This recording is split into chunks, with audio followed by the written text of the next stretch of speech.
Osmer, who's Right. big malaria expert in London. He's at the London School of Hygiene and Tropical Medicine, a big malaria expert. Talk him through the case, show him what we had, and say, is this plausible that these men died of malaria? And he says the chances of them having died of malaria are almost certainly nil. That's for two reasons.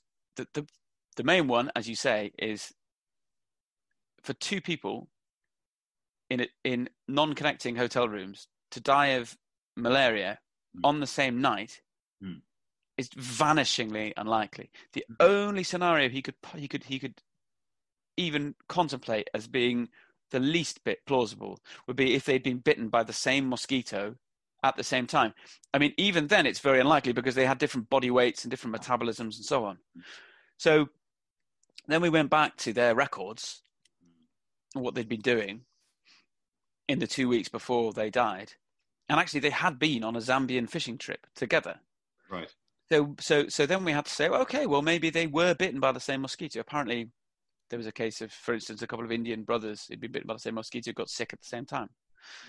But then on page, God knows what, of the CDC emails, when I went back through them again, there's one line that says, we did some additional testing on these samples. We found that the parasites in the two men had different genotypes. Right. Parasites with different genotypes come from different mosquitoes. Again, almost 100% certainly.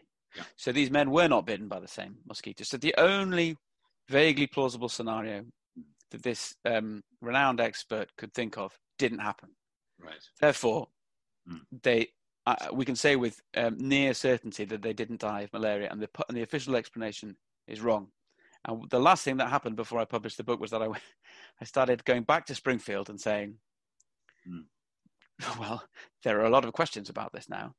And they said, we can't even answer your emails anymore. You have to ask the FBI because they have taken over the case.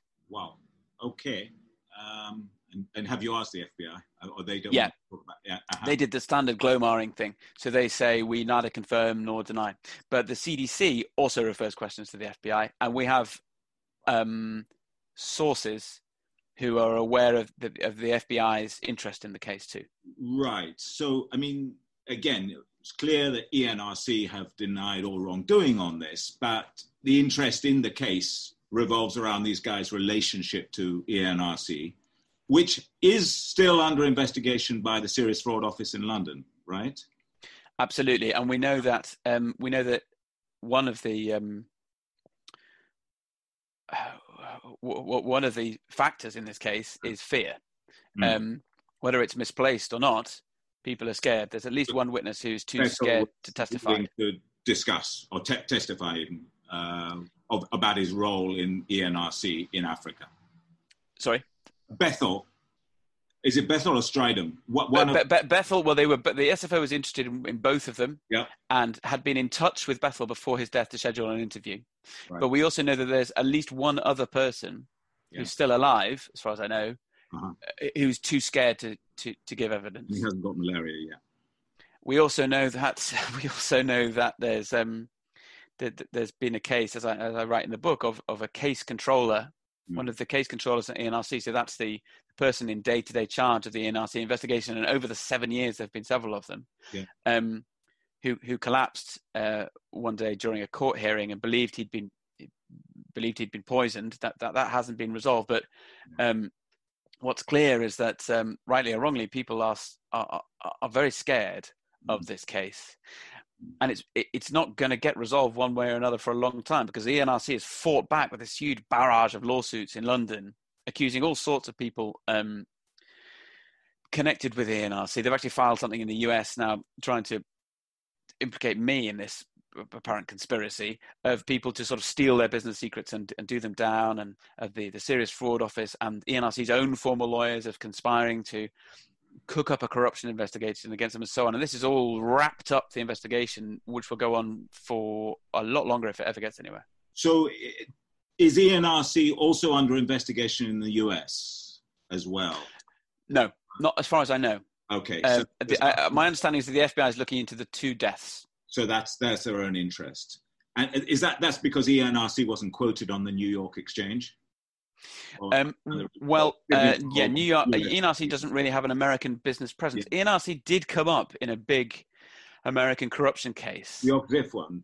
Absolutely. Yeah. ENRC is clearly described as one of the companies involved with Gertler. For our listeners, we should say, Oxif was probably the most monumental global corruption case. And a huge fine, $500 million they paid. Got on for that. It was also really significant for being the first time that the money men had been got. It's always the mining company or the oil company, but this is a hedge fund. This is the guys putting up the money for people to go off and pay bribes in Africa, so that was significant. That pulled back the curtain on both ENRC to some extent and Dan Gertler, who you've mentioned, and resulted at least in Dan Gertler being under US sanctions, and ENRC also being a point of interest, being the target of the investigation by the Serious Fraud Office in London. Yeah, but the ENRC were already under investigation by the Serious Fraud Office at the time. Yeah. What the Oxif settlement revealed is that the US prosecutors in the account they gave named the ENRC as one of the companies that was dealing with Gertler and sending money to him and so on. ENRC didn't have obviously a chance to defend itself because it wasn't party to the case. Right, gotcha. And what's the status of the SFO investigation at the moment? It's ongoing, and as you say, ENRC are pushing back hard. From what you've heard from both sides, is there any prospect of the case coming to an end, or a formal prosecution happening? What's or a plea bargain, a deferred prosecution agreement, or something like that? What are the prospects for that case now? Well, the next big thing is that is the trial next year of not of the actual allegations of what may or may not have happened in Africa, but of ENRC's allegations that the Serious Fraud Office conspired against it and sort of stitched it up, and that's going to trial next year in a civil court. The investigation itself, trudges on, but to put it in context, these guys are worth, it goes up and down, but they're worth about, the three oligarchs who own the company, they're worth about $9 billion between them. Yeah. Shkevich, Shadiev, Ibragimov, three big figures in former Soviet Union. They're suing, I can't get the calculation right off the tip of my tongue, but the amount they're suing suing the SFO for, 70 million quid or whatever, is well over, it's like 1.5 times the SFO's annual budget. Yeah. So the financial firepower behind ENRC is astonishing. These mines that they own in Congo and elsewhere, and in Kazakhstan, they're still spitting out money. Right. Whereas the SFO obviously is constantly having its budget trimmed. Right. So this is a real mismatch. And the SFO obviously has a terrible reputation for screwing up cases, which they would argue is unfair because their job is to take on really difficult cases. Yeah, but they don't have the resources to do it properly, often it seems. But if we widen the focus a little bit, how could you explain to the audience a Kazakh mining company in league with the Kazakh ruler, Nazarbayev, suddenly becomes this financial powerhouse in Central Africa's richest mines? How does that begin to happen? And what's the motivation for it? And then gets on the London Stock Exchange and becomes one of the top FT 100 companies. Totally.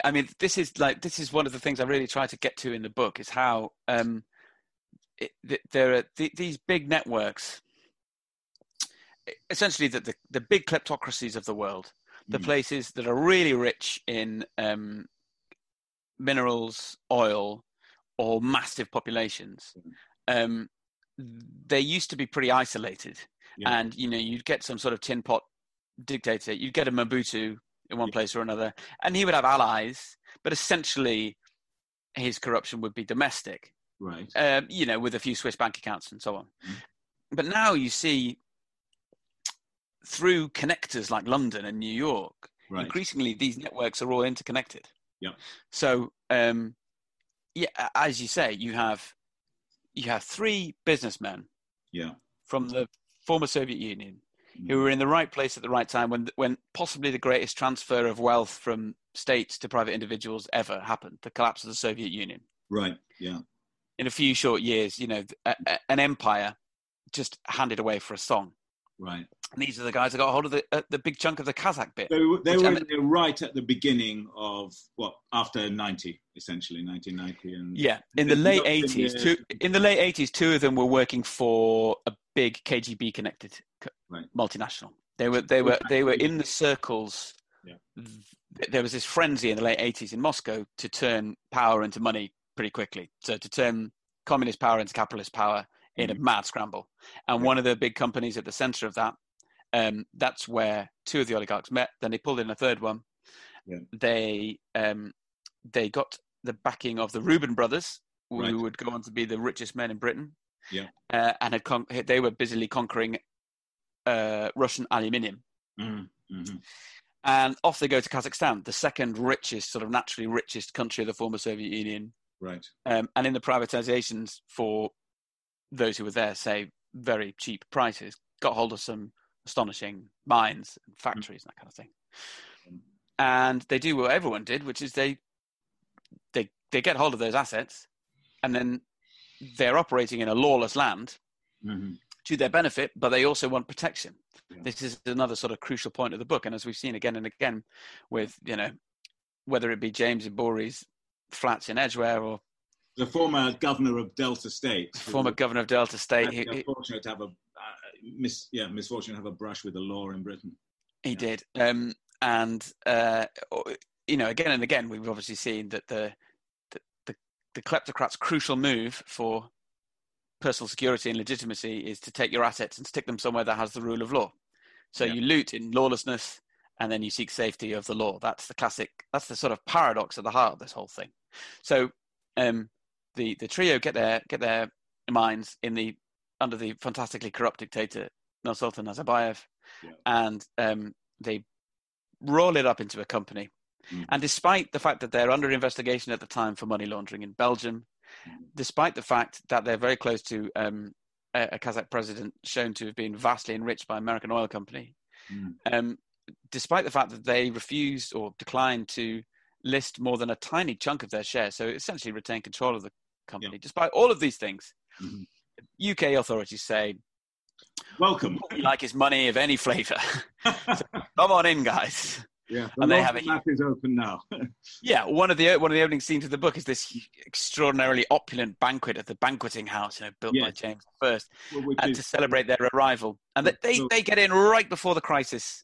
Right. But to stop to this stuff for a little while. Oh, so that was before the 2008 crash. Just on the verge of it. They were having their banquet while Alistair Darling was nationalising Northern Rock, pretty much. Oh, right. So they sneak in. Yeah. Very soon it's worth $20 billion, this thing. And Africa is the place that you can buy stuff, even if other people already own it. ENRC had a huge fight with First Quantum after their mines were taken off them and given to ENRC. First Quantum is one of Canada's biggest mining outfits, isn't it? Indeed. So they pushed them out, and there was a big row about that, right? Yeah, they essentially these. There's a model that you can transplant from Kazakhstan to Congo and make other similar transplants, which is access capitalism, isn't it? Yeah. It's capitalism that's controlled not by institutions but by personalities. You get close to them, you gain their favor, you get very rich. It's pretty straightforward. But then, as we know, if that person falls from favor, so do you. So it's a pretty dicey game. But they've done pretty well. In Congo, they've made the right bets. As you mentioned earlier, they've got this relationship with Dan Gertler, which is still delivering the goods.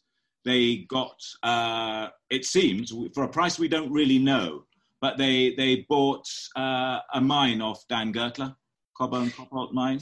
Yeah, a couple of assets. Which was worth, I think, you say $5 billion in the book. What they did was the classic Dan Gertler deal, which is that the state could obviously have sold straight to ENRC, so the Gécamines, the Congolese state mining company, or whatever other arm of the state happened to own a particular mine or